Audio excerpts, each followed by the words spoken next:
الحمد لله وكفى وسلام على عباده الذين اصطفى أما بعد. أعوذ بالله من الشيطان الرجيم. بسم الله الرحمن الرحيم. ألم يأن للذين آمنوا أن تخشع قلوبهم لذكر الله إلى آخر الآية.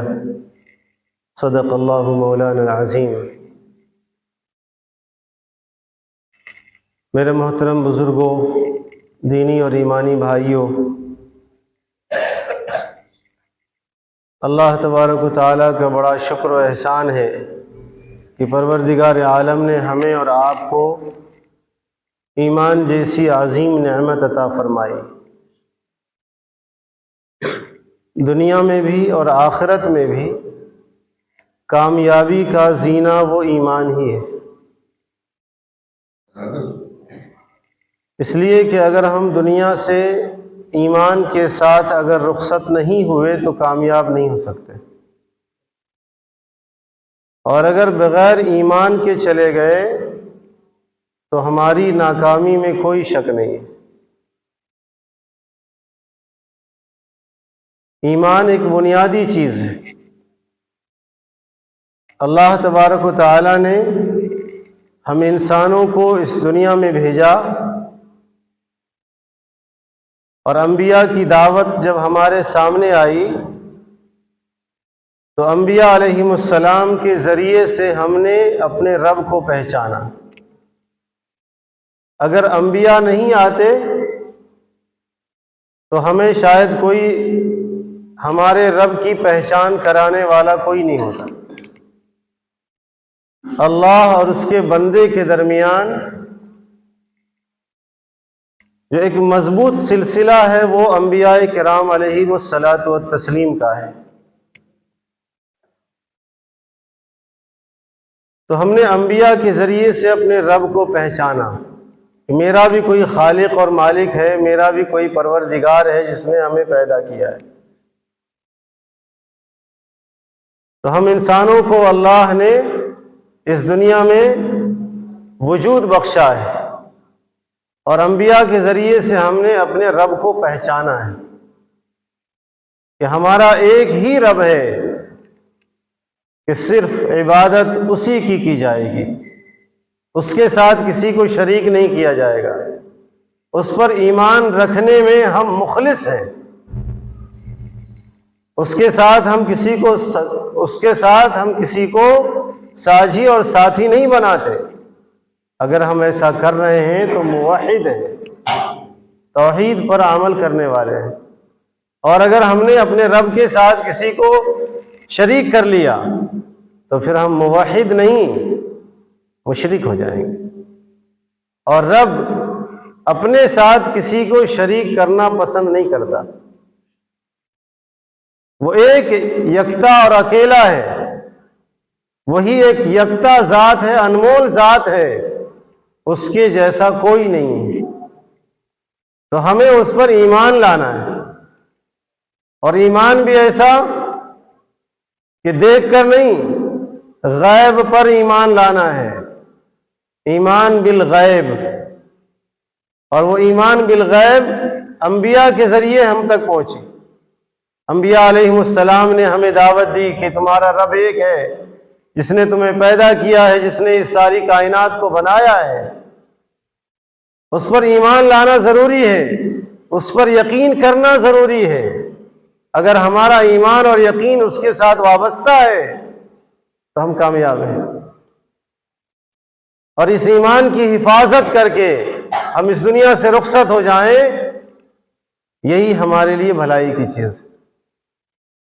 آج ہمارے ایمان کو لوٹنے کی طرح طرح سے سازشیں ہو رہی ہیں.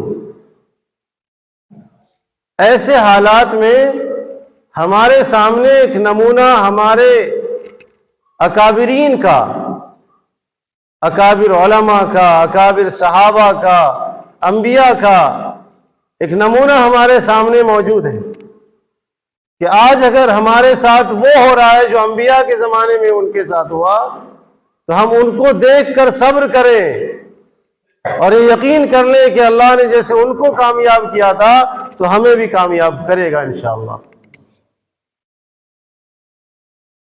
کفر اور اسلام کی کشمکش ہمیشہ سے رہی ہے۔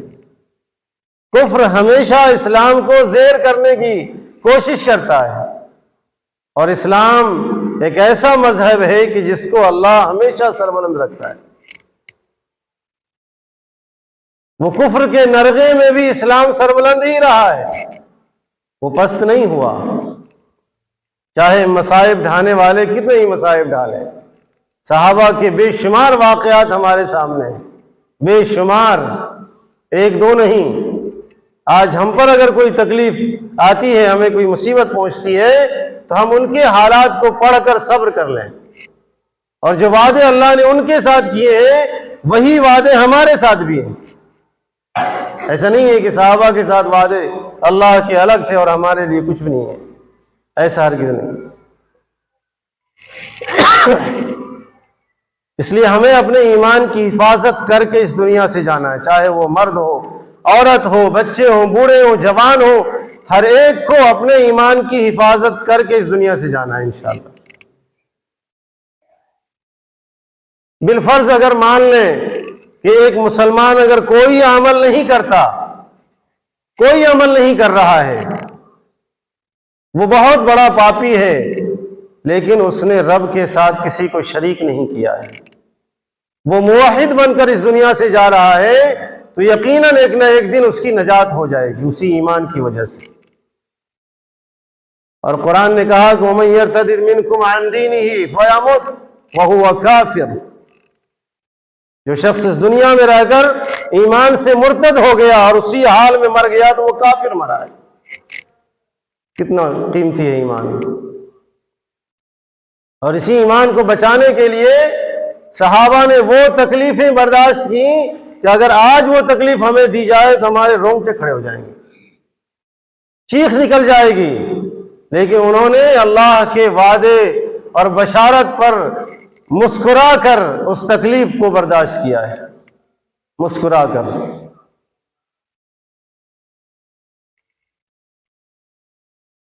حضور پاک صلی اللہ علیہ وسلم جب معراج کے سفر پر تھے تو حضرت جبریل علیہ السلام کے ساتھ جب بیت المقدس کے علاقے سے گزرنے لگے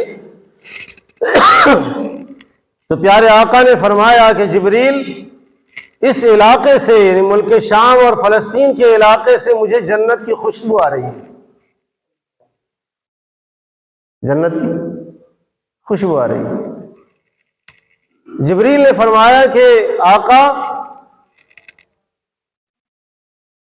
یہ جو خوشبو آ رہی ہے جنت کی، وہ ایک عورت کی لاش یہاں دفن ہے، ایک عورت کی ہڈیاں دفن ہیں، ان کے 2 بچوں کی ہڈیاں دفن ہیں، اور انہی کی ہڈیوں سے، انہی کی قبر سے یہ جنت کی خوشبو آ رہی ہے۔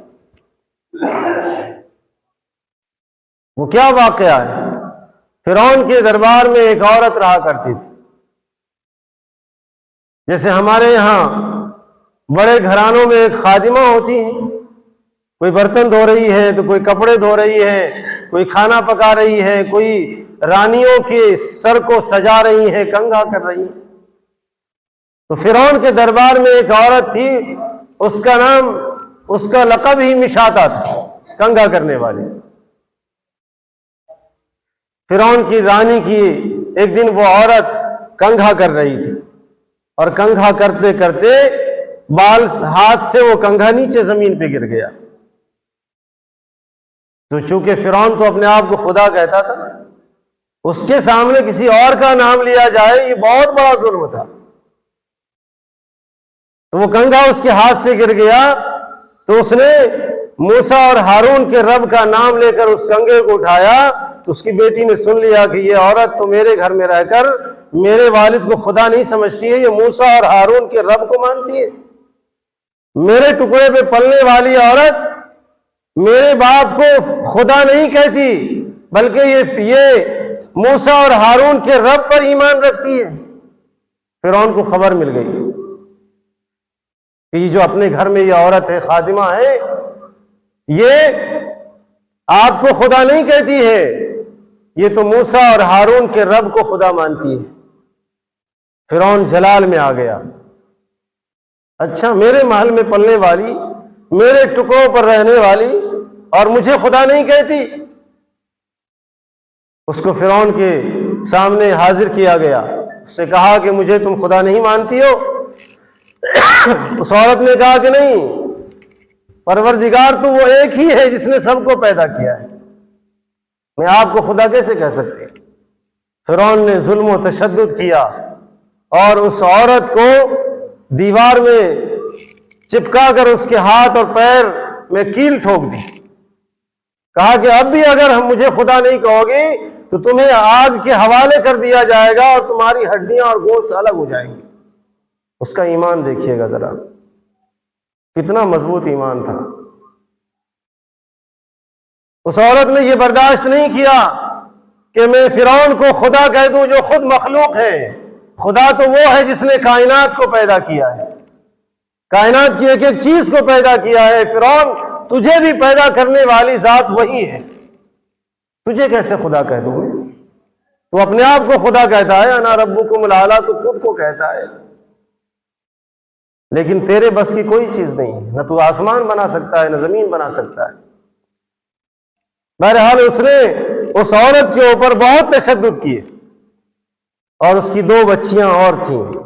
کہا کہ اگر تم مجھے خدا نہیں مانو گے تو تمہاری ان گود میں جو پلنے والی بچی ہے نا، اس کو آگ کے حوالے کروں گا اور ابلتے ہوئے تیل میں ڈال کر اس کے گوشت اور ہڈیوں کو الگ کر دوں۔ وہ عورت پھر بھی نہیں گھبرائی، دیکھیے کتنا مضبوط ایمان ہے۔ وہ عورت پھر بھی نہیں گھبرائی، کہا کہ اے فرعون، اگر تمہارا دل چاہتا ہے تو یہ کام کر لو، اس کے باوجود بھی میں تمہارے اوپر ایمان نہیں لا سکتی، میرا رب تو کوئی اور ہے، وہ کائنات کا رب ہے، خالق ارض و سما ہے وہ۔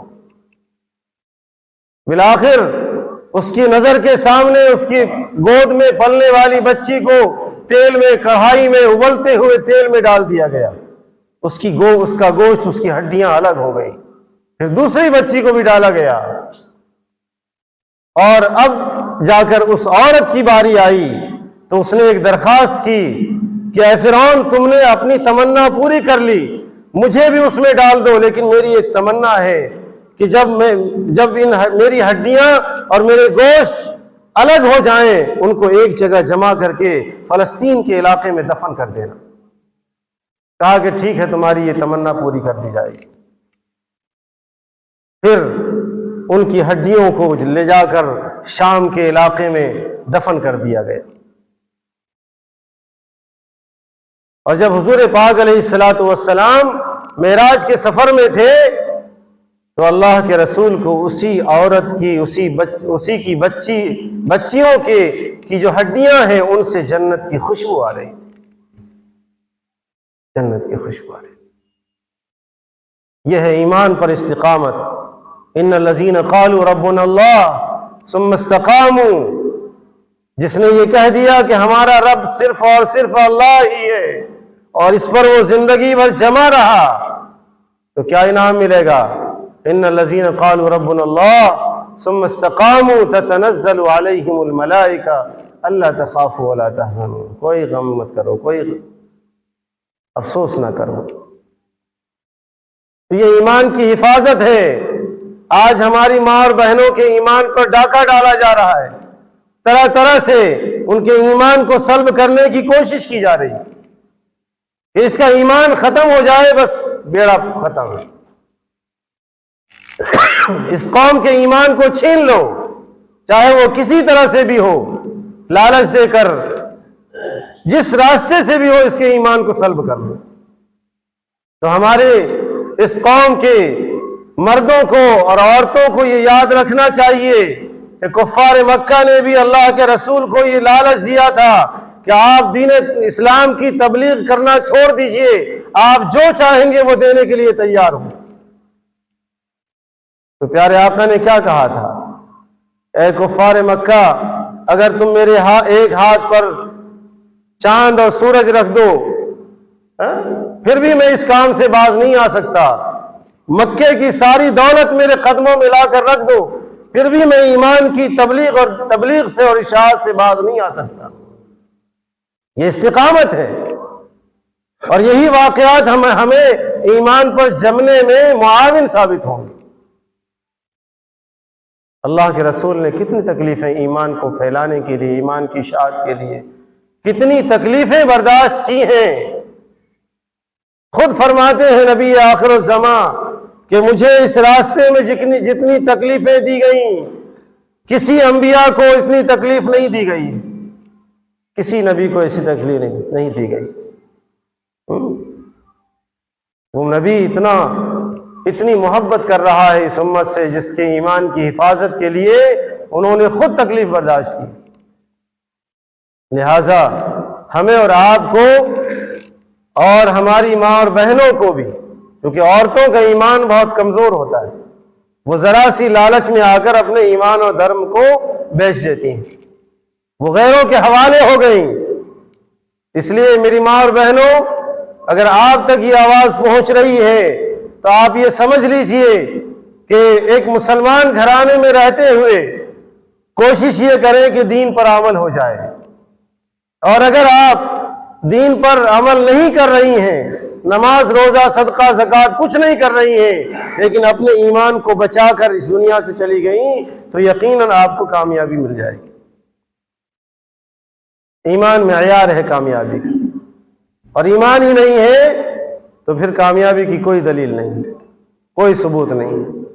اللہ تعالی ہم سب کو اپنے ایمان کی حفاظت کی توفیق نصیب فرمائے۔